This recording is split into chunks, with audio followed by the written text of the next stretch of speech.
Hello, hello, hello Facebook, hello mes ladies. J'espère que vous allez bien et que vous avez passé un bon samedi. Je vous laisse arriver tranquillement. Je ne sais pas si vous êtes dispo. Peut-être que vous êtes en train de vous préparer pour sortir parce qu'on est samedi soir. Je ne sais pas. Je voulais vous remercier pour, pendant ce live pour tous vos likes sur ma photo de profil.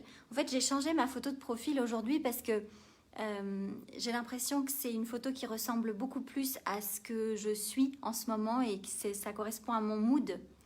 Et puis, j'ai changé aussi la photo de couverture. Pourquoi? Parce que ça correspond au vibe de la marque Famatena qui est en train d'évoluer, qui est en train de changer de plus en plus. Voilà.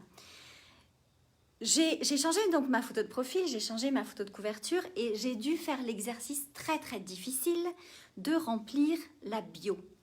Vous savez, c'est le petit texte qui est en dessous de la photo de Facebook où on doit dire ce qu'on fait dans la vie. Enfin, en tout cas, on doit faire comprendre ce qu'on est et ce qu'on fait. C'est extrêmement difficile comme exercice et même, je dirais, pénible parce qu'il n'y a que 101 caractères.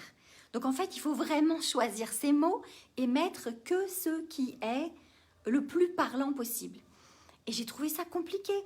Du coup, j'ai mis les mots qui reviennent toujours dans mon univers, les mots qui reviennent toujours dans l'univers de mes clientes, ce à quoi on aspire, ce qu'elles deviennent de plus en plus. Donc j'ai mis puissance, amour, abondance, abondance à tous les niveaux, et leadership, le new leadership. Mais j'aurais pu mettre tellement d'autres mots en fait. J'aurais pu mettre énergie, vibration, expansion de chiffre d'affaires. J'aurais pu mettre alignement, estime de soi.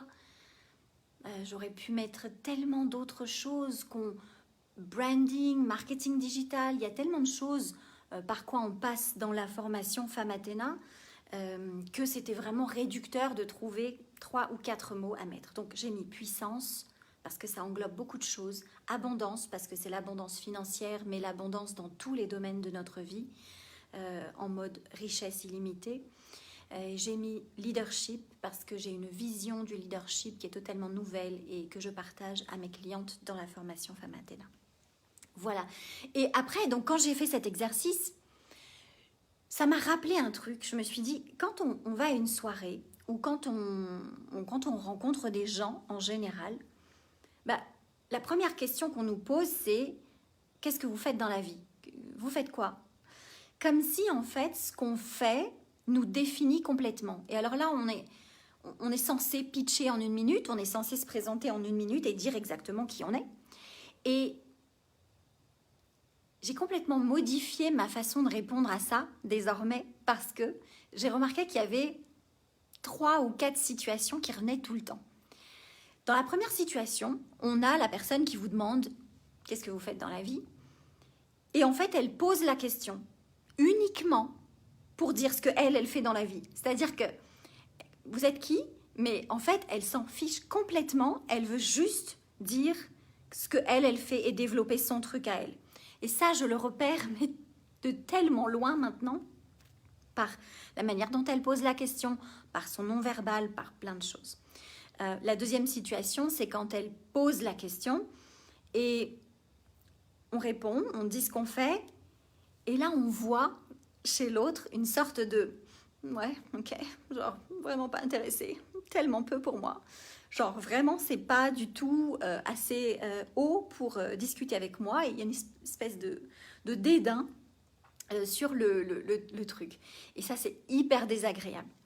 La troisième situation, c'est quand la personne vous demande et que vraiment, elle s'intéresse. Donc en fait, on donne la réponse et puis elle veut vraiment en savoir plus, elle veut savoir ce que vous faites. Et là, il est intéressant de développer. Mais sinon, dans les premières situations, pas du tout. Et c'est pour ça que maintenant, j'ai vraiment modifié ma façon de répondre. C'est que je réponds quelque chose d'assez vague. Et si la personne veut vraiment savoir ce que je fais, eh bien, ça va être dans la discussion. Parce que sinon, je trouve que ça n'a absolument aucun intérêt. Et quand en fait on est dans la situation où la personne vous demande et on répond quelque chose, je ne sais pas, je suis plombier, vendeuse, coach, peu importe, et qu'il y a cette espèce de dédain, de manque de considération, genre, vas-y, passe ton chemin, je suis CEO, milliardaire, eh bien, on a tendance à aller expliquer ce qu'on fait et à vouloir en rajouter. Comme si on voulait se justifier, comme si on voulait bonsoir Irma, comme si on voulait en dire plus et se justifier de ce qu'on est. Or, il y a une chose qui est claire, et ça j'aimerais tellement, tellement que vous le gardiez en tête, c'est que à aucun moment notre métier, ce qu'on fait, ce qu'on dit, définit notre valeur. Et peu importe la réaction de l'autre, le manque de considération qu'il peut avoir, le dédain, ou peu importe quelle est sa position à lui dans la vie ou sa position financière, peu importe, vous n'êtes pas défini par l'argent que vous gagnez, vous n'êtes pas défini par votre métier, vos actions. Et c'est quelque chose aussi que je voudrais rappeler, et je me le rappelle à moi-même aussi souvent, dans la relation qu'on a avec nos enfants. C'est que parfois les enfants, surtout en bas âge, font des bêtises et on les gronde ou on leur dit que c'est pas ok, et ils ont ce sentiment de par le discours qu'on va avoir que on les aime plus parce qu'ils ont fait ci ou parce qu'ils ont fait ça. Et c'est assez important de faire attention au discours qu'on va avoir avec eux parce que ils se construisent en fonction de tout ce qu'on leur dit. Alors, ne vous mettez pas non plus la pression de faire attention à tous les mots, mais moi, je répète souvent à ma fille, et je me le répète souvent à moi de ne pas oublier de le lui dire, c'est que quand elle a fait une bêtise, c'est son comportement que je n'ai pas aimé. C'est ce qu'elle a fait que je n'ai pas aimé, mais jamais elle. À aucun moment, je remets en cause l'amour que j'ai pour elle. Je t'aime, Sophia, mais je n'ai pas aimé ton comportement. Et ça n'a rien à voir avec toi. Quoi que tu fasses, quelles que soient les bêtises que tu fasses dans la vie, sache que maman t'aime toujours. Mais là, tu vois, ce n'est pas un comportement correct parce que. Et on l'a appris comme ça, on l'a intégré comme ça quand on était enfant et on le reproduit encore tout le temps. On est tout le temps, très souvent en tout cas, malgré nous, en train de nous juger et nous donner une valeur en fonction du regard des autres, de ce que les autres pensent de nous. Si on est assez ou si on n'est pas assez. Est-ce qu'on a une position assez importante? Est-ce qu'on est assez riche? Est-ce qu'on a un métier assez important ou intéressant à leurs yeux? Et ne faites pas cette erreur. Je tombe aussi parfois dans le piège, mais nous sommes autre chose que tout ça. Et c'est à nous de définir notre propre valeur. Et après, il y a le jeu de l'ego aussi. Je me rappelle qu'à un moment donné, quand vraiment j'étais à fond dans l'ego, j'avais des gens qui venaient me demander « Que faites-vous, mademoiselle ?» C'était il y a quelques années. Et je disais « Je suis dans l'immobilier. » Et je me rappelle d'une situation en particulier, c'était à Dubaï, où on me dit « Ah, c'est intéressant l'immobilier en ce moment, puis les agents gagnent beaucoup de commissions. C'est intéressant. » Mais le « c'est intéressant », il était en mode « C'est pas du tout intéressant votre truc, vous êtes qu'une petite agent immobilière et vous ne m'intéressez guère. » Donc, comme j'étais hyper dans l'ego, je lui ai dit « Non, monsieur, écoutez, je ne suis pas agent immobilier, je suis dans la promotion immobilière, je construis des tours et je fais des millions. » Et j'étais vraiment en mode « Je me justifie et je veux avoir de la valeur à tes yeux. » Alors que tu n'es personne, je ne te connais même pas. Mais je veux te montrer que j'ai de la valeur. Et ça, c'est l'ego. Mettez l'ego de côté, on s'en fiche de dire si on fait des millions ou on ne fait pas des millions, ou on est quoi. Notre valeur n'a rien à voir avec ça. Voilà. Et puis aussi, quand j'ai fait cet exercice de bio ce matin, je me suis rappelé d'un truc. Je me suis dit, c'est super difficile. Salut tout le monde, salut Tasnim, Ranirina. Je me suis dit, c'est vraiment difficile de décrire ce qu'on fait en si peu de temps en fait. Et c'est pour ça que je préfère maintenant être vague, laisser le mystère, et puis si la personne veut vraiment découvrir ce que je suis, qu'est-ce que je suis, mon univers, eh bien, on aura tout le temps d'échanger, de partager.